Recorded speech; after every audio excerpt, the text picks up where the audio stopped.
falhas, mas responder positivamente. E Deus, quando Ele faz isso, quando Ele vem trabalhar, então Ele faz que essa aliança seja novamente restaurada. E isso é renovação. E eu quero começar aqui falando, os irmãos começam o versículo: no ano em que o rei Uzias morreu. O rei Uzias, essa palavra Uzias significa o Senhor é minha força. O rei Uzias foi o rei de Judá, filho do assassinato do rei Amazias, e ele reinou em 808 a 756 a.C. Foi esse período. Ele foi um rei piedoso, um homem que andou segundo a vontade de Deus, teve muitas conquistas e vitórias, mas com o passar do tempo ele deixou que o orgulho entrasse no seu coração, e ele entrou dentro do santo lugar para oferecer sacrifícios, o qual era proibido por Deus, proibido pela lei de Deus, pelos decretos de Deus, e ali ele ficou leproso, e ele morreu leproso. E ainda continua falando no verso 1, Isaías vai ter essa visão e ele fala: eu vi também o Senhor assentado sobre um trono alto e exaltado, e a orla do seu manto enchia o templo. Ele vai falar no ano da morte de Uzias, no ano em que morreu o rei Uzias. A Bíblia não relata bem se ela foi depois da morte ou antes da morte, fala que foi no ano da morte. Então não tem um relato certo se é depois da morte, ou se é antes da morte, ou se naqueles períodos bem recentes da morte. O período é que no ano da morte do rei Uzias. E tudo indica que Isaías, ele tinha um parentesco, uma proximidade com o palácio real e com a realeza e com a nobreza. Mas aqui ele vai falar que viu um alto e exaltado. Esse alto está falando primeiro de soberania.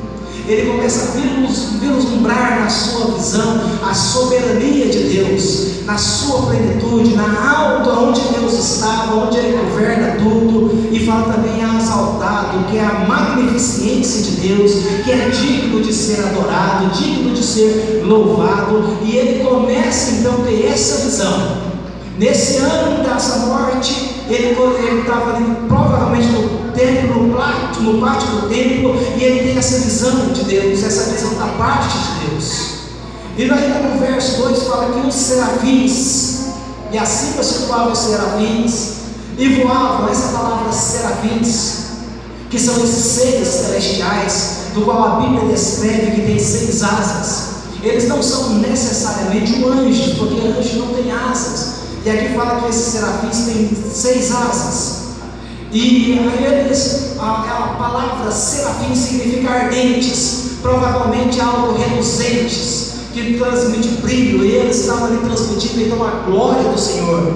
E com 2 asas eles cobriam o rosto, e com 2 cobriam os pés, e com 2 voavam. Mesmo eles são seres perfeitos, adorando a Deus na santidade e na perfeição de Deus, eles cobriam o rosto, não eram dignos de olhar para Deus. Eles, mesmo sendo seres tão perfeitos, não tinham dignidade. Com 2 cobriam os pés, estavam mostrando humildade, estavam mostrando reverência diante do Deus. E com 2 eles voavam, mostrando a prontidão de obedecer à ordem de Deus. Ele mostrando então isso estava passando, e Isaías estava contemplando essa magnificência toda. Ele estava contemplando tudo isso. No verso 3 ele vai falar: e clamavam uns aos outros, dizendo: Santo, Santo, Santo é o Senhor dos exércitos, e toda a terra está cheia da sua glória. É o único atributo de Deus que aparece registrado 3 vezes na Bíblia.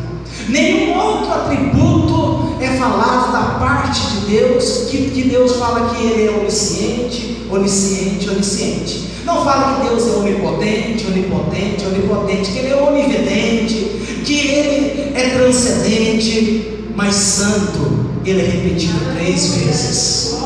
A santidade de Deus, que é um atributo comunicável de Deus, é um dos atributos que Deus se comunica e é partilhado da parte de Deus. Ele é registrado em Isaías capítulo 6, do versículo 3, e também ele é registrado em Apocalipse, no capítulo 8, no capítulo 4, no versículo 8, aonde vai falar que os seres tinham também 6 asas e de muitos olhos, e eles clamavam também: Santo, Santo, Santo é o Senhor, aquele que era, que é e que há de vir, o Todo-Poderoso.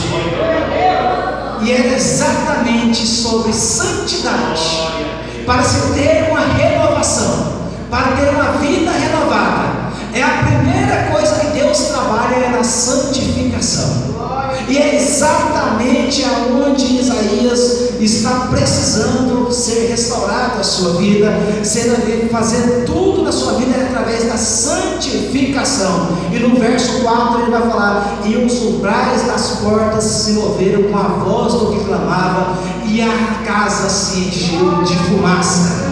Provavelmente essa questão da fumaça está falando ali da ira de Deus, do furor de Deus contra o pecado. O furor que Deus tem, a ira de Deus tem contra o pecado. Mas mesmo Deus irando contra o pecado, ainda na sua graça, na sua soberania, Ele está pronto a perdoar, a purificar e a restaurar. Está mostrando em Isaías, ele está deslumbrado, ele está olhando, ele está vendo isso, ele está contemplando toda essa magnificência de Deus. E para nós entendermos, nós precisamos de renovação. E uma das coisas que o apóstolo Paulo fala que a renovação tem que começar na nossa mente, que está em Romanos capítulo 12, versículo 2, que fala: e não sedes conformados com este mundo, mas sedes transformados pela renovação da vossa mente, para que experimenteis qual é a boa, agradável e perfeita vontade de Deus. Para nós experimentarmos, Deus estava trabalhando agora em Isaías, ele estava vendo, e ele estava ali deslumbrado, olhando agora tudo aquilo, e Deus estava comunicando com ele, mostrando também. Então disse eu, no verso 5: então disse eu: ai de mim, porque estou arruinado, porque sou um homem de lábios impuros, e habito no meio de um povo de lábios impuros, porque os meus olhos têm visto o Rei, o Senhor dos exércitos. Ele reconhece, quando ele deslumbra toda a santidade de Deus, quando ele olha essa magnificência de Deus, de que nem os serafins era digno de olhar, como 2 asas estavam tampando o rosto, ele fala: ai de mim, que vou perecendo. Talvez está assim na sua Bíblia: ai de mim, que vou perecendo. Ele começa a olhar para a sua própria pecaminosidade. Isaías, ele começa a olhar pelas suas próprias falhas, e ele não apenas olha, ele mostra onde está o seu pecado. Ele fala: sou um homem de lábios impuros. Ele mostra onde realmente o seu pecado estava instalado, e o que estava instalado. Impuridade dos lábios. É impossível adorar a Deus. É impossível que lábios impuros adorem a Deus em espírito e em verdade. É impossível. E ele vai falar agora da condição que estava o povo de Deus. Ele fala: mas habito no meio de um povo de lábios impuros, ou de impuros lábios, talvez como está na sua tradução. E ele começa a ver a pecaminosidade primeiro dele. Ele não viu a primeira do povo, ele sentiu a primeira, a sua própria pecaminosidade, as suas falhas, a sua indignidade de estar diante de Deus. E ali, quando ele fala esse ai de mim, ele está também trazendo uma confissão a Deus. Ele está confessando o seu pecado. Renovo, renovação, restauração tem de ter convicção de pecado. Eu e você, nós temos de ter convicção dos nossos pecados e saber aonde nós estamos errando. E eu te falo, e nós sabemos. E nós sabemos. Quantas vezes a hipocrisia nossa, ela nos tampa, ela nos reflete. É mais fácil ver o pecado do outro, é mais fácil falar do outro. Por isso Jesus, sabendo dessa consciência maléfica que nós temos, ele fala: olha, não tira o cisco do olho do seu irmão, tira primeiro a trave. Porque o pecado, ele faz uma trave, ele faz uma barreira, para que nós não possamos ver realmente a glória de Deus. Isaías, no primeiro, ele viu o povo, ele fala: ai de mim, que vão perecendo. O pecado nos faz perecer, o pecado nos distancia de Deus, o pecado nos afasta da glória de Deus. E Isaías começa a ver, ele deslumbra na sua vida, ele começa a ver as consequências maléficas do pecado. Ele começa a ver talvez o pecado que ele estava levando com negligência, agora estava totalmente afastando ele de Deus. Mas por um ato de graça de Deus, Deus veio ao encontro. Toda aliança quebrada, ela não parte do homem, ela parte de Deus. A nossa tendência, irmãos, é sempre envolver mais do pecado. A nossa tendência é ir longe de Deus e afastarmos de Deus. Mas Deus, na sua infinita misericórdia, Ele vem ao nosso encontro e Ele nos oferece graça, Ele nos oferece restauração, Ele nos oferece perdão.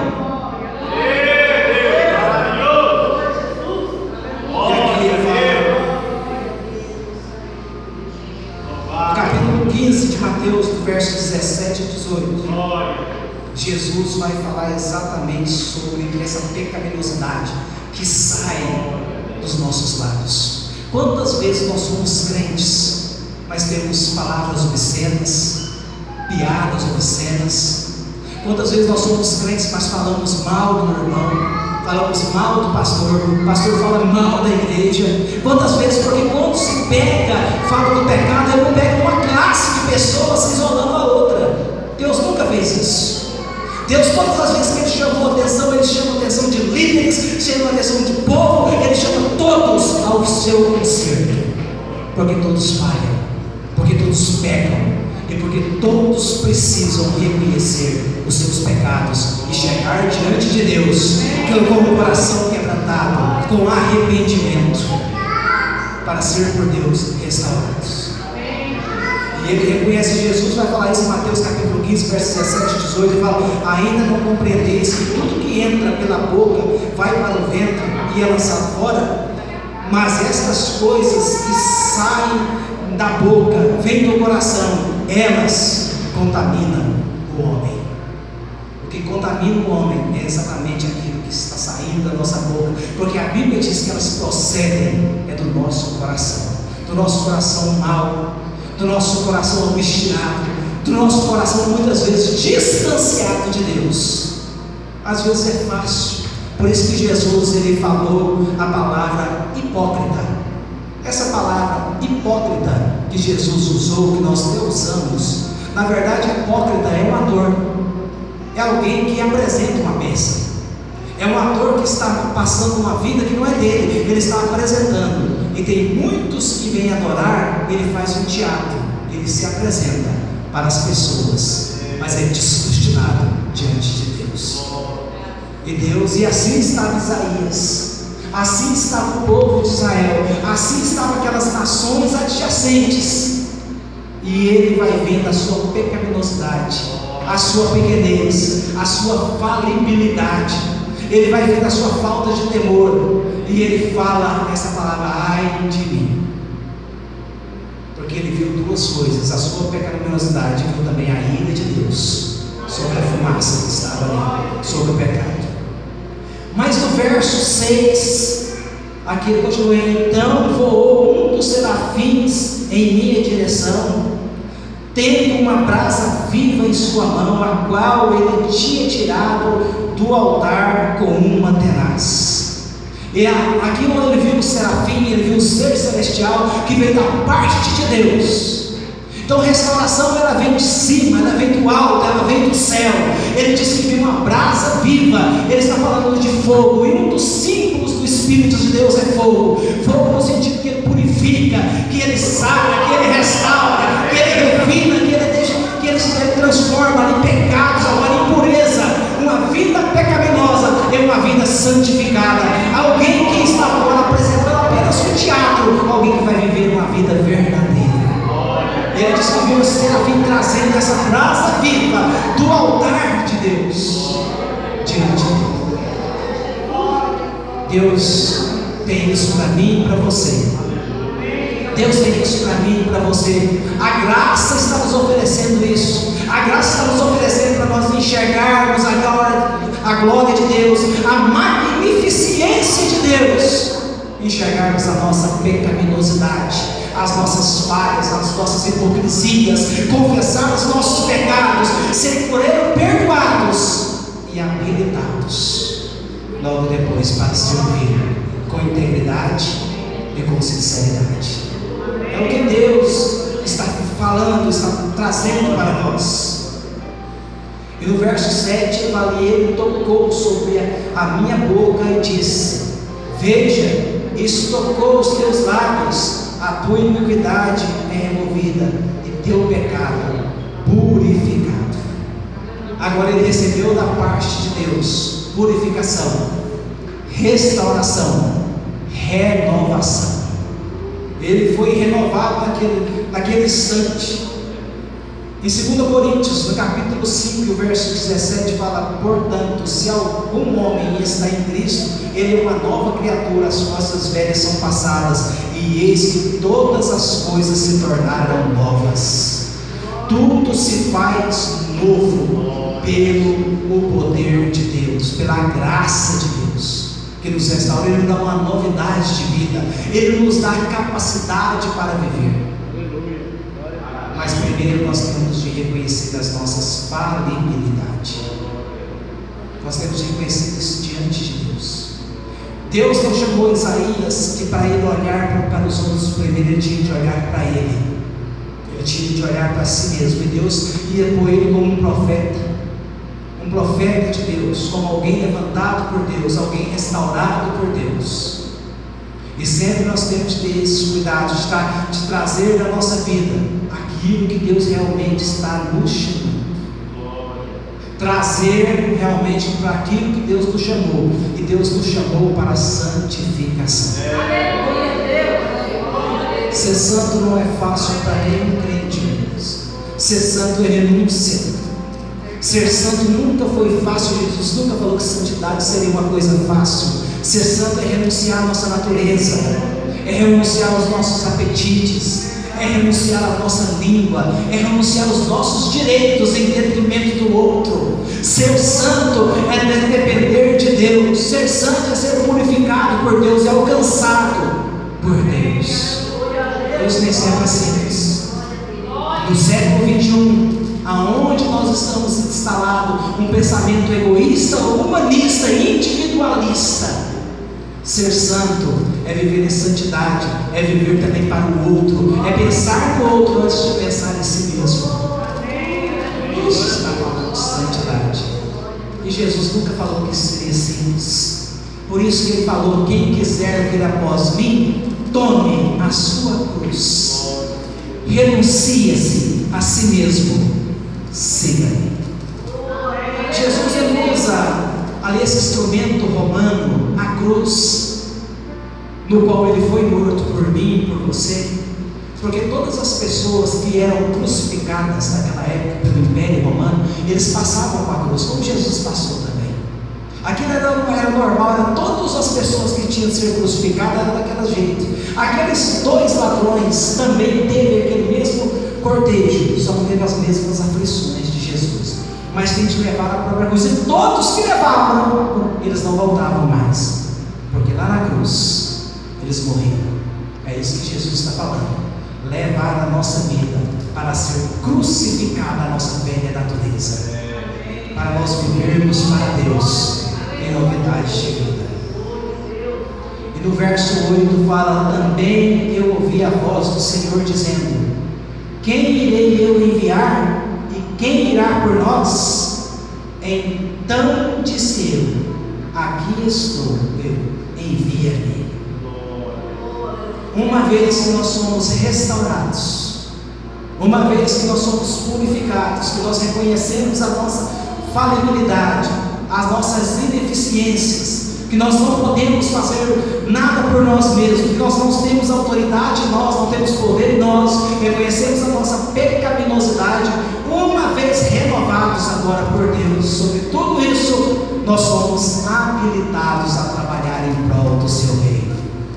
Por isso ele ouve a voz agora, aquela voz da triunidade de Deus, a Trindade de Deus clamando: a quem enviarei? E quem há de ir por nós. Ele ouve agora, depois de ele passar por essa purificação, depois de ele ver a visão, deslumbrar a visão maligna de Deus que estava no trono, ele olhou primeiro e viu, no ano em que morreu o rei Uzias, um rei que estava morrendo leproso, ou que tinha morrido leproso por causa do pecado. Mas ele olha e vê um verdadeiro rei sentado no trono, que não tem pecado, que é santo, santo, santo. E ele viu aquele rei que não tem domínio agora apenas sobre Judá, mas que tem um domínio sobre toda a terra, sobre todo o globo, e que tem domínio sobre todo o universo. Por isso falei, e eu vi o cetro e a sua glória está sobre toda a terra.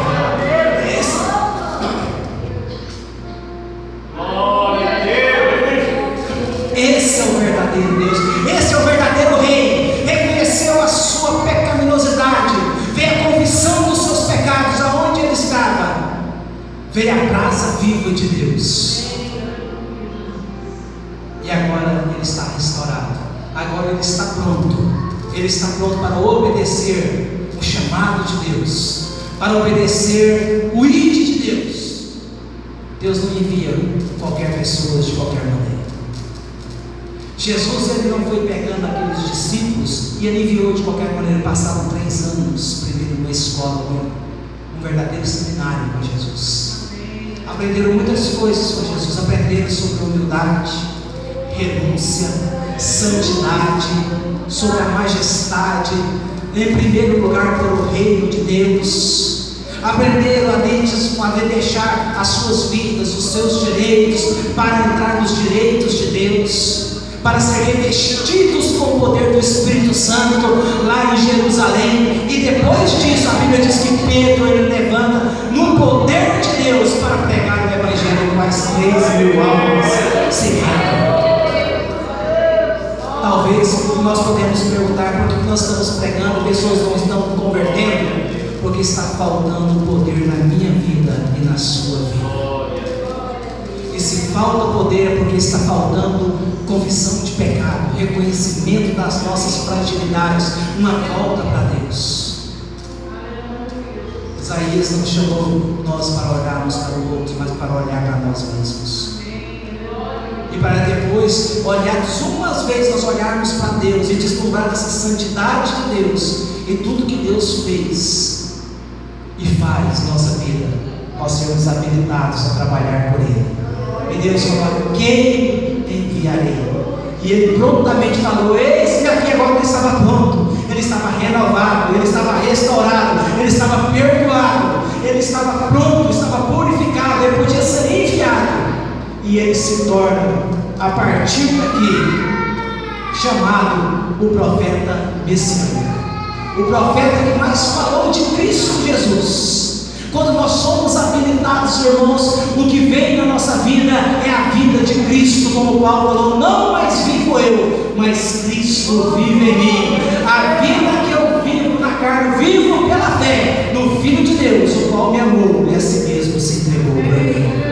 A nossa vida vai ser falar de Cristo, vai ser viver agora na plenitude do Espírito Santo de Jesus, o Espírito Santo de Deus, para pregar o Evangelho, para fazer a obra de Deus, indo para o nosso trabalho, voltando, vindo para a igreja, indo para a escola, indo para os seminários, em todos os lugares nós vamos priorizar a nossa vida com Deus, a proclamação do Evangelho, pregar a palavra realmente na verdade, a palavra que transforma. Pois diz, muitos falsos que pregam a palavra, muitos que pregam por dinheiro, que pregam por vanglória, que pregam ali para animar o público, mas não tem coragem muitas vezes de pregar para confrontar a si mesmo e confrontar também as pessoas. O Evangelho é verdade que ele nos conforta, mas ele também nos confronta. Ele confronta a nossa consciência, ele mostra onde nós estamos errando e errados, mas ele nos mostra o caminho de perdão, da restauração, para sermos perdoados, purificados, burilados por Deus, para sermos prontos para servir Ele, para servir a Deus com integridade. E eu e você nós podemos fazer isso hoje, a partir de hoje. tivemos a visão que Isaías viu. Como ter deslumbrado essa visão? Talvez essa seja a sua pergunta. Eu preciso agora, como Deus nos revela? Deus nos revela agora através das Escrituras Sagradas. Ele não nos revela, não precisa nos revelar através de uma visão, como Isaías viu, mas através das Escrituras já está registrado. As Escrituras produzem, é pelas Escrituras que nós vemos a glória de Deus, que está em Cristo Jesus. Quando nós olhamos pelas Escrituras com fidelidade, quando pregamos as Escrituras com fidelidade, ela por si traz transformação. Por isso que Jesus falou: conhecereis a verdade, e a verdade vos libertará. Mas em João 17 ele fala o que é verdade. Ele fala: Pai, santifica-os na verdade, a sua palavra é a verdade. O escritor aos Hebreus, no capítulo 1 até o 3, ele vai falar que, havendo Deus falado muitas vezes e de muitas maneiras aos pais pelos profetas, a nós nesses últimos dias falou pelo Filho. E falar pelo Filho, ele fala pelas Escrituras, o Verbo vivo de Deus. Nós não precisamos ali ter uma visão como Isaías viu, porque Isaías já viu, então eu já não preciso ver mais. Eu preciso agora voltar para as Escrituras Sagradas e saber agora que o mesmo Deus tem a mesma restauração, tem perdão. Eu vou confessar, vou sentir a minha indignidade, confessar os meus pecados, pôr diante de Deus as minhas falhas e pecados. Mas Deus também vem com o seu perdão, sua restauração, e nos purifica, para nós sermos agora cheios do Espírito Santo. Ter uma vida de comunhão com Deus, na leitura sistemática da Bíblia, também na nossa oração devocional, termos períodos de oração nos nossos lares, não apenas aqui na igreja, mas fazer da nossa casa um lugar de oração. Deus pode fazer isso na minha vida, na sua vida, para a glória de Deus. O único que tem que ser glorificado e adorado é Deus. Por isso eu aproveito hoje, essa noite, chamada Renovo, para que nós saímos daqui com a nossa vida renovada em Cristo Jesus. Eu convido você a colocar-se